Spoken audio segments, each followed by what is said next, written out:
Yes, nanone nk'ibisanzwe nkuko twabyemeje kandi ngarutse kubereka umutungo mwiza w'amazu y'akabare. N'amazu yubakiwe kuba ari akabare nkuko ngiye kugenda ngutembereza.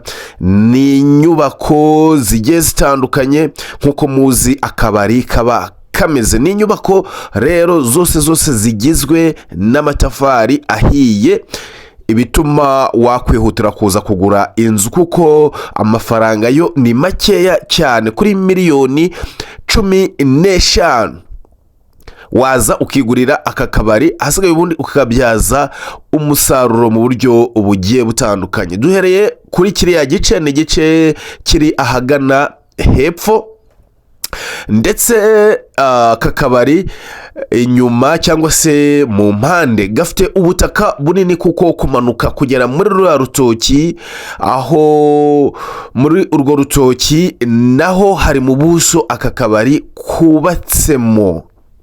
Dutembere gatoya tugende tureba izi nyubako zigizwe n'amatafari ahiye kandi yatwitswe hambere. N'amatafari aba akomeye cyane kubera ko aba yaratwitswe hakoreshejwe inkwi. Yes, dutembere gake urabona hariya ahagana hepfo hari umuryango usohoka hanze winjira muri bwa butaka cyangwa se winjira hanze y'akabare. Hepfo hari urutoki ruramanuka rukagera hepfo cyane. Iyi nayo ni inyubako ushobora gufata nka chambre cyangwa se ni inyubako y'aka kabare. Sinzi ukuntu wabibona, ushobora kubamo cyangwa se yakorerwamo ibikorwa bigiye bitandukanye, ariko akenshi akabare, inzu nka ziriya cyangwa se inyubako nka ziriya zikunze gufatwa nka chambre. Urahabona ku ruhande aho ushobora kurunda ibikoresho nk'inkwi n'ibindi bigiye bitandukanye.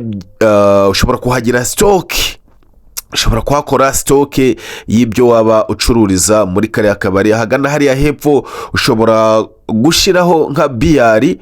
Ahangaha ushobora guterekamo biyari abantu bakayikina. Ni ahantu ubona ibintu byose bibera mu kabari byateganyirijwe. Yes, ahangaha mba nkwereka kwezi zigiye zitandukanye no kugira ngo nkwereke neza ko ari inyubako y'amatafari ahiye, ku buryo kuri miliyoni 15 aha hantu hari kugurishwa. Wakagombye kuba wihutira kuza kugura. Ndetse imbere iyi ni indi nzu ya kabiri kuri ya yindi nari nkweretse mbere, kuko ni inzu ebyiri ziteganye ziri mu gice cyo hepfo. Ho ndi kuvuga ko ushobora kuhafata nk'uruganiriro, ushobora kuhakora hakaba nk'amashambre ku bantu baba bashaka kuruhuka cyangwa se kuhacumbika. Ndetse hepfo urahabona igice nari ndimo nkwereka ushobora gukoresha nk'aho washira biyari cyangwa se ukahatekereza ikindi wahakorera. Ushobora no kuhagira bar resto hariya hepfo, ukaba ariho wazajya utereka bife cyangwa se bya bisorori abantu baba bashizemo ibiryo bigiye bitandukanye.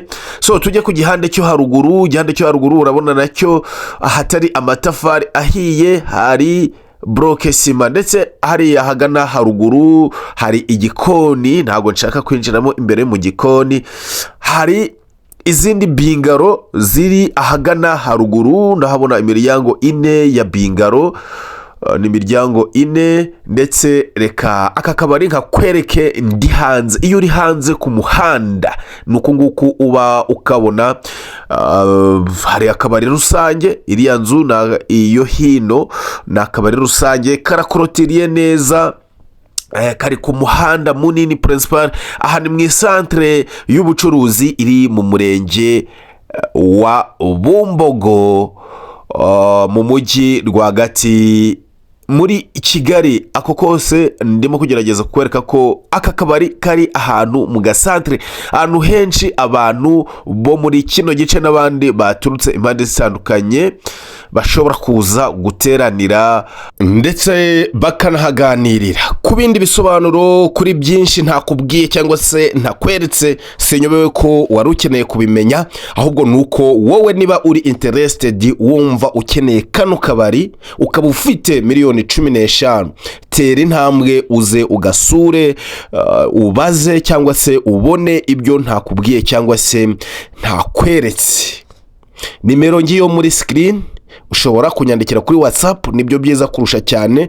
Hanyuma ariko ushobora no kumpamagara tukajya kureba kano kabari, ariko ntabwo mba nkeneye umuntu uza kunkenisha. Niba nta mafaranga ufite, niba uzayabona mu minsi iri imbere, rindira ubanze uyabone ku buryo waza ukavuga uti ndamutse nshimye nahita ngura. Nta mpamvu yo kwirukankira ubusa, nta mpamvu yo guta umwanya. Niba kandi nawe ufite umutungo cyangwa se ushaka kugura undi mutungo utari kano kabari, nyandikira kuri yo nimero ureba kuri screen. Bye, ciao.